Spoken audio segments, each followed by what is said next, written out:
Yeah, I don't know why the hell that cut off, so I'm going to splice these two videos together. And that's about the most editing I like to do. Anyway, I need another one of those, but right now I'm being cost effective. So I have this one here. It's like you would put in a closet or a bathroom just for moisture. It's important that I keep my AC on in the summer because it does get, moisture seeps in. It's not that things feel wet, but I can sometimes feel it in my clothes. That's why by my basket. Anyway. So bed, which is a twin bed on a queen frame, and it's a Murphy bed. And if you don't know what a Murphy bed is, the bed folds right up into the wall. And then just there's a wall, and underneath the bed, when it folds up, there's a love seat. I have to have knee surgery in the summer. I have torn my meniscus on this side. Your meniscus are two little discs that grow from a root, and they grow looking kind of like a figure eight. Just picture my hand doing that there, and then that there together. Well, I tore mine right across here. So it's one of them, the one on the inside of my knee here, is separated from its root. So when my bones go together, my femur and my fibula, where they meet in the joint, that is sometimes squishing out. Have you ever bitten into your Egg McMuffin or a burger or a sandwich that has two patties or something on it, and one slice wants to slide out the other side? That's kind of what's happening. My meniscus is wanting to slide out. I have a brace. That's what you're looking at. I told him I wanted to make a follow-up to discuss surgery in 6 weeks. I wanted to go conservative until then, because right now I'm not having hardly any pain. It'll bother me, and I'll take some Aleve, and if I wear the brace, it doesn't hurt. And that's where I can get into the problems of re-hurting it and making it worse. Because I can't damage the meniscus. I can't tear it anymore. I've already tore it all the way clean through. And it's not the kind of meniscus tear where you can baby it and it'll eventually, put itself back together like just a tear in it. I totally tore it from the root, and that's where it, so it has to be reattached, surgically reattached to the root, and then I have to be off of it between 6 to 12 weeks of no weight at all, and then I'll be wearing a brace that'll keep my leg perfectly straight. So it's going to be interesting on my own getting in and out of the camper. I figure worst case scenario in the beginning, I'll just sit on the steps and scoot myself up by my butt. Hopefully between my sister, who's down in Edmond, and a neighbor or somebody will at least make sure those first 2 weeks when I can't drive, which they say after 2 weeks you can drive as long as you're off the heavy pain meds, and I don't want to be on heavy pain meds. Good thing I have a high pain tolerance, but so I see him in mid-July and we'll discuss it. My boss has promised that I'm not going to lose my job. I'm like, you understand, it could be up to 2-3 months that I'm not, I'm hoping that between 8 and 12 weeks, once I can put weight on it, that I can do limited work. I don't know. I can't work at a desk. My job is physical. I have to be on my feet. I have to do squats all day, and that's one thing that's making me nervous and scared about the surgery is right now I feel fine. I've been working on this since it happened. I do have some arthritis in that knee, but I can either wait till it gets worse, I'm in pain, and I do damage, and I have to have a full knee replacement, or I can get this taken care of, get it sewn back together, and maybe hopefully never have any other knee problems. My problems with knee surgery is, I'm not stupid, is that your knee and your whole joint, they're a totally encapsulated area. They're their own little environment, and once you poke a hole in it and you start cutting into that, it's never the same. Once you break into that pocket where all your synovial fluid lives, all that stuff. So, anyway, but I've got to be able to work until I hit retirement age at least, so I cannot afford to blow out my knee in the next few years and then have to have a major surgery and then be put on disability. No. So hopefully, as long as workers' comp's going to pay my salary, at least 85% or more, I can survive. It's just going to be the recovery that's going to be hard, because I've got to be able to drive myself as soon as I can, because I don't have anybody to help me, to help fetch things for me, or to drive me places, or to, my sister, I can ask her, she's almost 70 years old, I can ask her to come down here maybe a couple times a week, and I'll pay her gas money to drive me to the store, or do a store run, or take me to the doctor, but Since it's my left leg, as soon as I can be cleared to drive and not be on heavy pain meds, I got to do it myself. Even if I'm still off work another 2 months, I got to be able to do it myself. So anyway, I've had to switch my bird feeders to squirrel proof because they were just wasting it. So this is one, and there's one. I just put fresh nectar in. I make my nectar homemade. I make 4 cups at a time, which is 1 cup of sugar per 4 cups of hot water. Let it cool a bit once it's all the good and dissolved, and then I filled the hummingbird feeder. We have another hummingbird feeder here. We have a waterer bird bath. And I have a small, tiny bird bath that more insects and butterflies drink out of. And I've got that bird bath. And then there's one over here on the pole. And I'm going to get a closer to the ground feeder and bird bath where hotter in the summer, where ground birds that can't really get into these bird baths have a place to get a drink and bathe. So here's a wildflower garden. All this little white specks you see down in there is a zinnia seed mix. Indian blanket, some African thing, some African daisies coming up, even though they're purple. They're the daisy family. These are purple right here, magenta, a cosmos, sunflower fixing to pop its head open. Sunflower, sunflower, sunflower. Those are all planted by the birds. All the sunflowers around here have not been planted by me. The first 4 o'clock started blooming a couple nights ago. Magenta. My neighbor, who I gave some of the seeds I collected last year, I let them go to seed. He's got about 5 plants, and one of his has started producing the pink, the fuchsia. So I'm hoping all these down here are 4 o'clocks too. So I'm hoping I get some of the gold and the white. I'm sure I will. Million bells.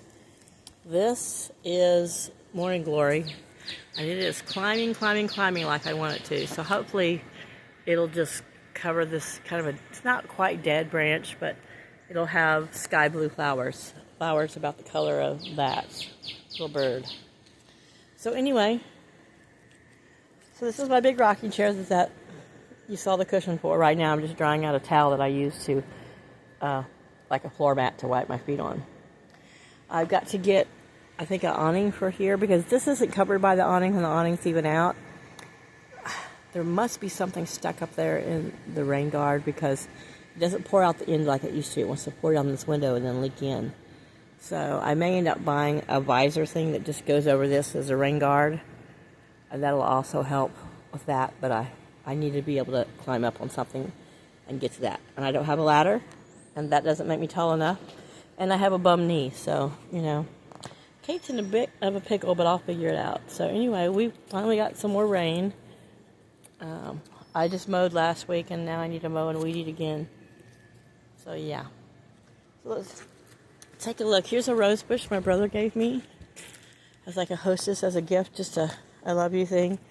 I put it in the ground about 3 weeks ago. We'll see if it takes off. I put it in a pot. Hopefully it's hardy enough and it'll survive. If not, it doesn't. But salvia has not been doing great. I think just the cold nights and the weird rain. Hibiscus, sage. It's getting too hot for sage. I don't know what's wrong with those marigolds, but anyway, the marigolds here are fine. A lot of the zinnia are starting to bloom. Zinnia, these marigolds, volunteer sunflowers, courtesy of the birds. Basil, I let it go to flower because pollinators love it. Million bells, basil, more zinnia. The peas didn't do well just because of our weather. We went from cool to instantly hot, so I've got like 2 pea pods on here. I may pick them a little bit later today. Just eat the raw peas. More zinnia, marigolds, zinnia. Some zinnia coming up there, and I may, who knows what I'll put in there. I'll find some other herbs or something to put under there. This looks like another sunflower. I don't think it'll make it, but I might let it try. Can't remember what that flower is. Can't remember what these flowers are. We're in there, but we'll see. Time. So, here we are. Here's my tomato plants. I've given one to my sister and one to a neighbor, which has given me more room, and I'm just going to stick with what I got. But you see, I've got some really good sized green tomatoes. Those are almost apple size. I'm going to let them get a little bit bigger, start to turn pink, and then I'll pull them before bugs can get to them and their skin can get too tough. Marigold's in here to help with invaders, because a lot of bugs don't like it. Waiting for this guy to turn red, bell pepper. I've already picked some good sized jalapenos. I've got beets here. I need to pick them, but I don't eat beets. I just grew them because I had them, so I'm going to see if I've been checking. I'm going to see if my neighbors over here like beets. Some people do, some people don't. If they do, then they're going to get a whole mess of beets. I mean, it's not a huge amount of beets, but it's beets. Green beans have been slow to take off and do anything. I didn't use the Landreth this year. I thought I had, but I used some from one of those prepper packs with all the vegetables, and so we'll see how they take off. Here's the zucchini. I thinned them out, gave a couple plants to 2 different neighbors, so I took 4 out of there, and then these are 2.5, 3 that I'm going to leave in there. I'm sure the small ones will get choked out, but we'll see. Hopefully between all of us and the cucumbers right here, which are doing well, everything will be cross-pollinated okay. But so here's the cucumber. This is a pickling cucumber. The 2 that are supposed to be like the big slicers are just now starting to come up. One's here, and one's being just swallowed up over here. So hopefully it'll still survive and it'll blend in. If not, I think I'll still have plenty of cucumbers for just me. There's marigolds under here. I'm just deadheading. You get more flowers and more productive marigolds if you pinch off those deadheads. Anyway, and the deadheads leave off a scent and they drop their seed, but a lot of insects and stuff that invade your vegetables don't like the smell of marigolds.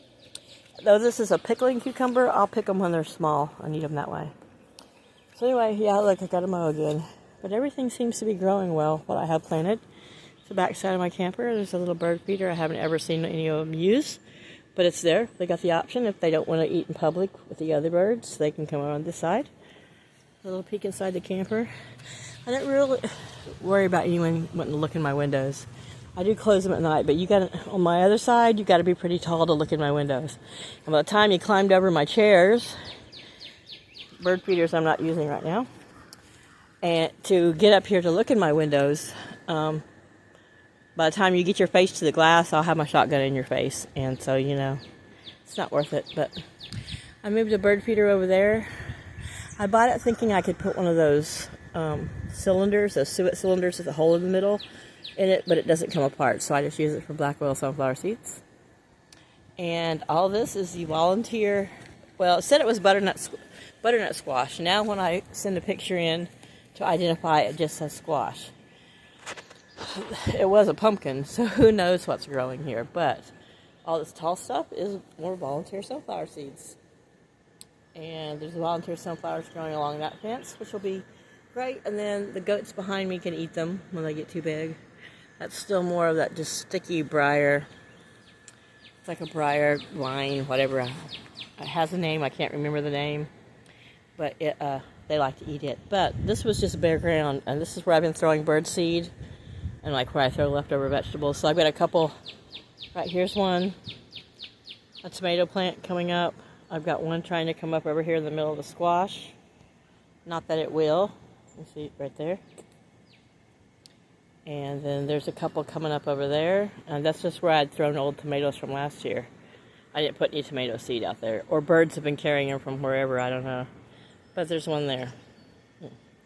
Wait, I'm pointing in. But the camera's not on my finger, so there's one there. So we'll see how it comes out. But I know the sunflowers are me. And I just want this to grow up a little bit more. The goats can eat on it, and I want the windbreak and the privacy from the neighbors back here are not very nice to us. They don't like us. They look down upon us because we live in campers and a little caravan park. Oh, some wild wandering too. It has another name, but is that pretty? I can't think of the name of it, but yeah. So anyway, most everything that grows through here, the goats can eat, and as it gets taller and ungainly, then I'll lean I'll cut it or I'll lean it over and let the goats nibble it. But anyway, wild plantain. I come through and cut the little starts because they come up in my garden. They've even come up in my raised beds. This is a little mimosa tree. I don't think it will ever matter to anything, and I'll never live here long enough to see it mature. But as long as I live here, it gets to be a mimosa tree. I love mimosa trees. Hopefully I'll find a piece of property someday that has them. So here, this is where the garden's at. This is where Kate's at right now. And I just want to let y'all know that, yeah, the injury to my knee was worse than I thought.